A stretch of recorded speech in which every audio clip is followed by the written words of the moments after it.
Halo semuanya, selamat datang kembali di channel YouTube Saik edisi pemodelan spasial. Nah, kali ini kita akan membahas terkait bagaimana sih cara membuat data game dari data LiDAR ya teman-teman. Nah, tapi dengan bantuan plugin LastTools. Nah, data dem itu untuk apa aja sih kegunaannya? Salah satunya itu data dem itu bisa dimanfaatkan nih teman-teman buat analisis kebencanaan seperti tanah longsor, banjir, dan masih banyak yang lainnya. Sumber dari data dem itu sendiri sebenarnya sangat banyak teman-teman. Bisa dari foto udara, dari citra satelit, dan masih banyak yang lainnya. Ada satu lagi nih sumber yang akan kita bahas kali ini, yaitu sumber dari teknologi LiDAR. LiDAR atau Light Detection and Ranging merupakan sebuah sensor atau bisa dibilang teknologi yang menerapkan sistem penginderaan jauh yang aktif, teman-teman. Cara kerjanya itu sendiri, jadi si lidarnya itu dipasang di wahana udara, lalu lasernya itu ditembakkan ke permukaan bumi. Setelah ditembakkan, nanti akan dipantulkan kembali, teman-teman. Dipantulkan kembali ke sensor si lidar itu sendiri. Data yang dihasilkan dari akuisisi data lidar nanti akan berbentuk point cloud. Nah, point cloud itu apa? Point cloud merupakan kumpulan titik-titik yang mewakili atau merepresentasikan bentuk tiga dimensi permukaan bumi. Nah, jadi hasil perekaman lidar itu sendiri nanti akan memiliki banyak sekali point cloud sehingga akan menghasilkan wujud tiga dimensi dari permukaan bumi. Setelah kita membahas terkait data dem dan data lidar, sekarang kita akan membahas salah satu plugins untuk pengolahan data lidar, yaitu LastTools. Nah, LastTools itu apa? Jadi, LastTools merupakan salah satu tools atau plugins untuk mengolah data lidar yang telah kita peroleh secara cepat dan efisien. Ya, jadi cara kerjanya itu, si LastTools ini memproses kumpulan-kumpulan point cloud yang telah dibahas sebelumnya untuk selanjutnya akan diolah di software pengolahan GIS. Agar teman-teman lebih paham cara kerja LastTools, nah kali ini saya akan menjelaskan terkait gimana sih mengolah data LiDAR menggunakan plugins yang satu ini. Let's check it out. Oke, sekarang kita mulai masuk ke tutorialnya teman-teman. Nah, sebelum kita melakukan proses ke aplikasi GIS-nya, nah kita akan download data LiDAR terlebih dahulu teman-teman. Nah, jadi untuk data LiDAR sendiri sebenarnya ada banyak ya sumber datanya. Jadi dilansir dari laman gsgeography.com, jadi ada beberapa sumber data LiDAR. Jadi yang pertama ada Open Topography, yang kedua ada USGS Earth Explorer, yang ketiga ada the United States Interagency Elevation Inventory, yang keempat ada NOAA Digital Coast, yang kelima ada National Ecological Observatory Network atau NEON, dan yang terakhir ada LiDAR Data Online. Nah, pada kesempatan kali ini saya akan coba untuk mengunduh data LiDAR melalui Open Topography. Nah, jadi kita buka laman opentopography.org. Nah, tampilannya seperti ini ya untuk halaman awalnya. Nah, jadi untuk mengunduh data LiDAR-nya, kita pergi ke bagian menu data. Nah, di bagian drop-down data ini ada data katalog. Nah, kita klik saja data katalognya. Nah ya, jadi di sini kita lihat ya, terdapat banyak sekali jenis data LiDAR. Nggak cuma LiDAR sebenarnya, tapi ada data lain yang merupakan resolusi tinggi gitu. Jadi di sini ada kategorinya juga, ada OT High Resolution Topography, ada USGS 3 Depth, ada Community Contributed, dan Global and Regional Depth. Nah, di sini kita cukup di kategori OT High Resolution Topography saja. Nah, namun teman-teman bisa explore lebih lanjut gitu ya untuk sumber data yang dengan kategori yang lainnya. Nah, di sini kita cari yang ada tulisan lidarnya gitu, karena itu merupakan sumber data si lidarnya. Sebenarnya ini bebas ya teman-teman. Jadi untuk lidar sendiri bebas. Kenapa di sini rata-rata dari luar negeri? Karena eh, untuk data leader sendiri yang tersedia secara open data atau secara gratis gitu ya, bisa dibilang.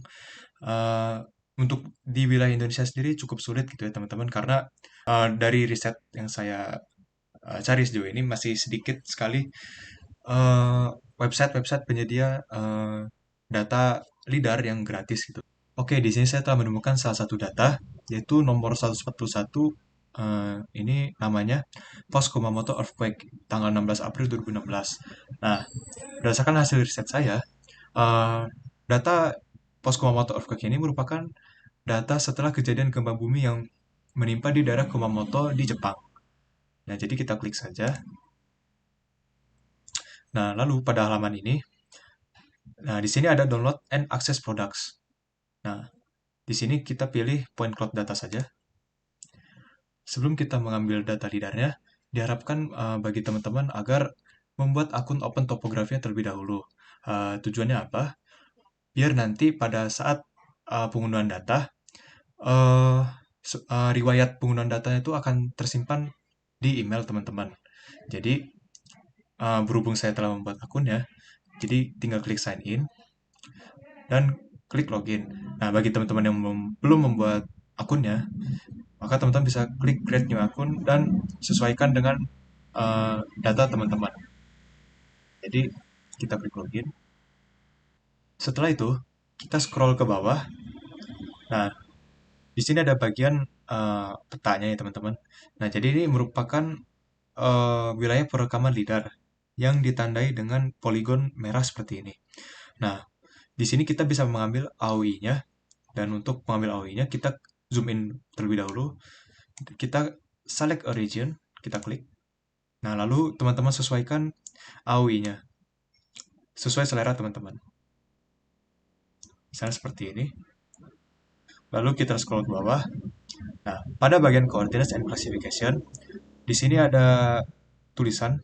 Ini maksudnya apa? Jadi, angka ini merupakan kumpulan point cloud yang telah dijelaskan sebelumnya, yang mana angka ini sejumlah 17 juta sekian, dan diizinkan oleh Open Topography itu sendiri. Nah, sebagai catatan teman-teman, Open Topography mengizinkan pengambilan AOI dengan jumlah maksimal 50 juta poin. Berikutnya ada poin nomor 2 yaitu point cloud data download.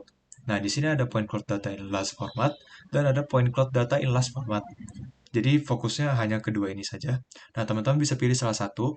Nah, jadi untuk perbedaannya sendiri, LAS format itu sebenarnya sama saja dengan LAS format, hanya saja membedakan adalah LAS format itu merupakan hasil kompresi dari data yang berformat LAS format ini. Kali ini saya memilih point cloud data in LAS format saja.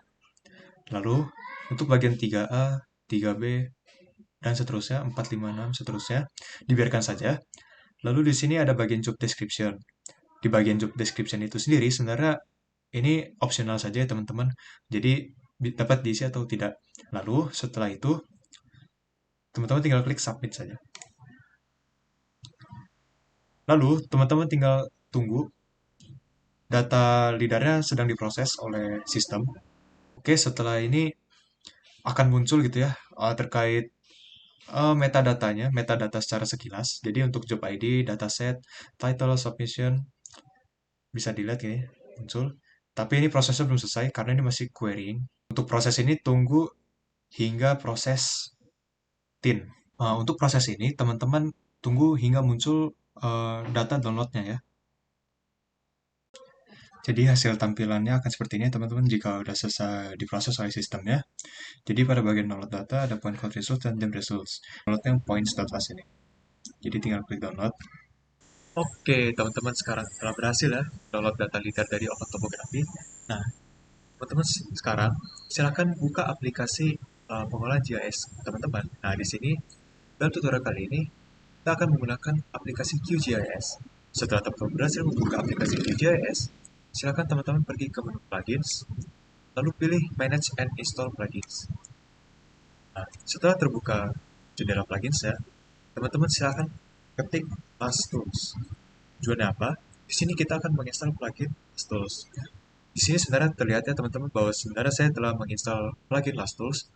Nah, buat teman-teman yang belum menginstal plugin ini, jika teman-teman klik LAS Tools, maka di sini akan muncul tombol install. Nah, teman-teman silakan klik install. Sebagai catatan, teman-teman diharapkan telah menginstal aplikasi QGIS ke versi yang terbaru atau minimal versi 3.2. Karena plugin LAS Tools ini telah ada di versi 3.2 secara otomatis di QGIS-nya. Sedangkan jika QGIS teman-teman masih di bawah versi 3.2, maka teman-teman harus menginstal secara manual. Oke, setelah teman-teman berhasil menginstal plugin LastTools-nya, teman-teman silahkan pergi ke bagian toolbox yang ada di toolbar ini. Klik saja, lalu akan muncul jendela Processing Toolbox. Di bagian jendela ini, bisa dilihat di bagian bawah, jika teman-teman telah berhasil menginstal LastTools-nya, maka akan muncul plugin LastTools-nya di Processing Toolbox. Bisa dilihat ya teman-teman, kalau di LastTools ini, banyak sekali kategori-kategori untuk pemrosesan data lidar di plugin LastTools ini. Kita bisa mengecek informasi-informasi data lidar yang telah kita urus sebelumnya di plugin LastTools ini teman-teman. Jadi teman-teman silakan pergi ke File, Stream Checking Quality, lalu teman-teman pilih Last Info. Nah, di bagian Last Info ini terdapat kolom Input Last atau Last File. Nah, teman-teman silakan klik Browse, lalu teman-teman pilih data lidar yang telah diurus sebelumnya, klik Open, lalu biarkan saja untuk settingannya, lalu teman-teman silakan klik Run. Tunggu prosesnya. Setelah proses running selesai, nah di sini di bagian log banyak sekali ya teman-teman informasi-informasi yang dapat diperoleh. Nah, jadi di sini kita cari salah satu poin pentingnya teman-teman, yaitu CRS-nya atau Coordinate Reference System-nya.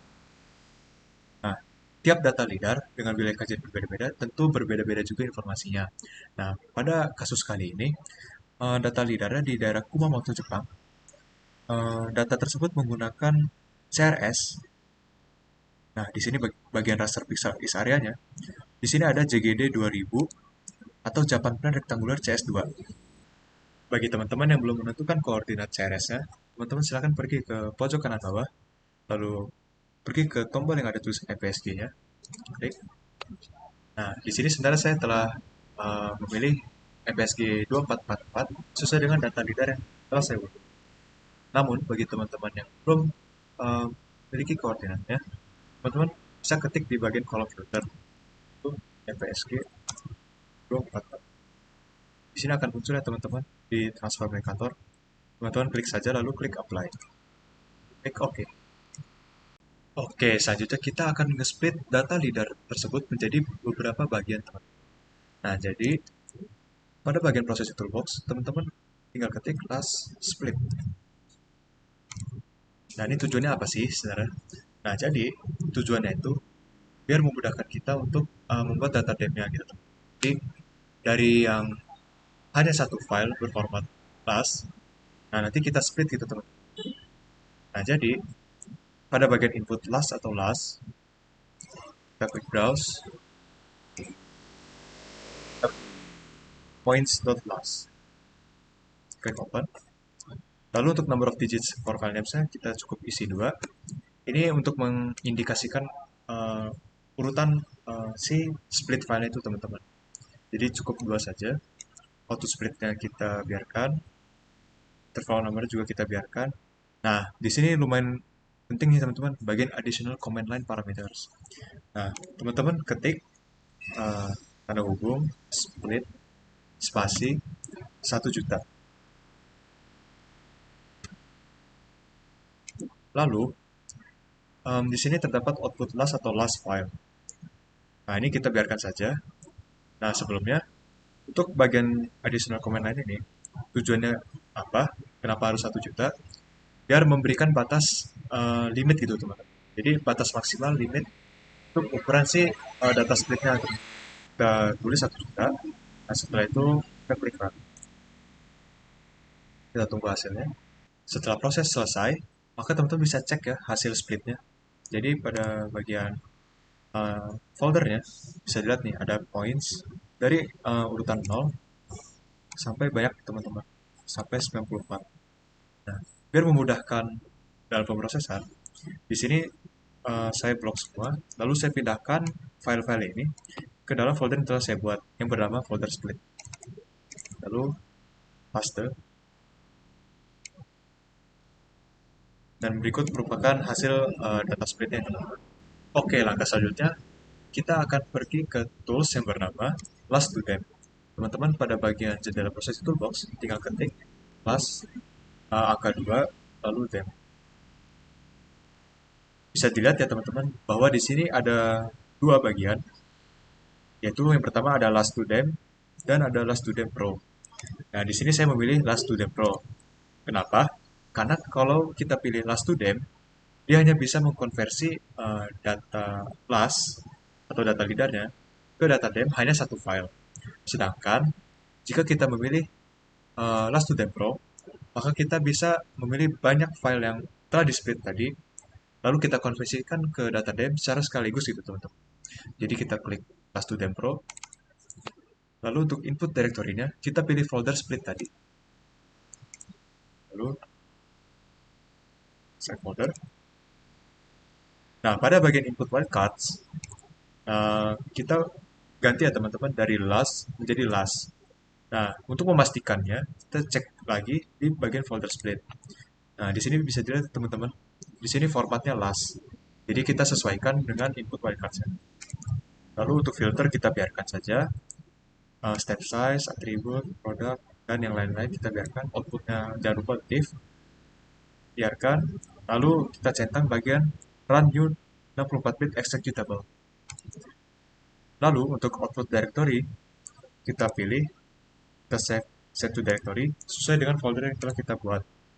Nah, di sini saya membuat foldernya di bagian dalam folder split, lalu saya bikin lagi ya, yaitu Last to Dem Pro. Lalu klik select folder, lalu kita run. Tinggal tunggu prosesnya.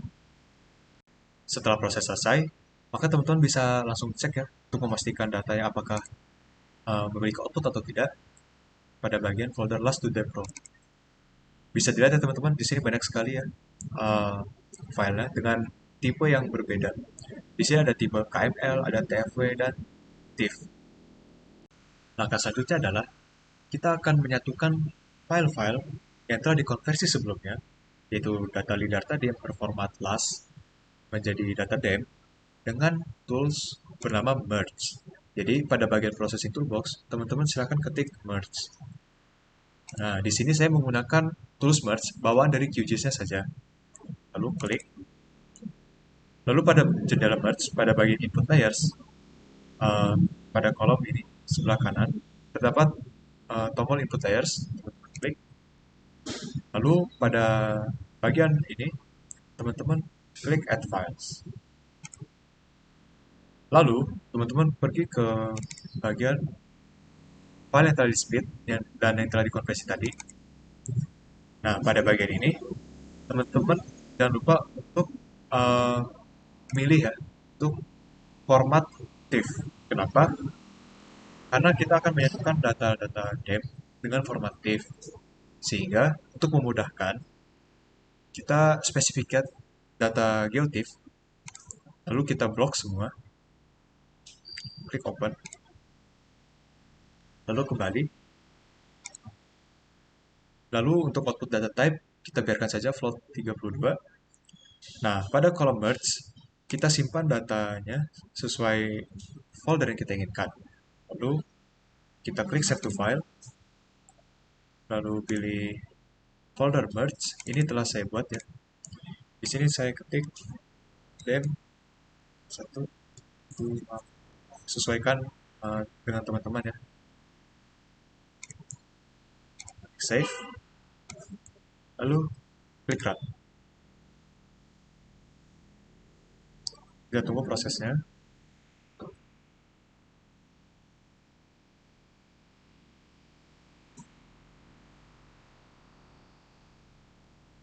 Nah, pada bagian log ini, kenapa banyak sekali tulisan merah?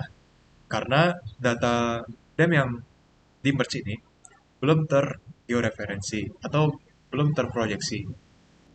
Nah, berikut merupakan output data dem teman-teman yang telah di merge. Nah, untuk layer ini belum terproyeksi. Jadi, teman-teman silahkan pergi ke layer dem ini, klik kanan, lalu pilih layer CRS, lalu pilih set project CRS from layer. Yang mana layer QGIS-nya telah terproyeksi dengan EPSG 2444. Lalu klik saja. Berikut merupakan data dem yang telah terproyeksi.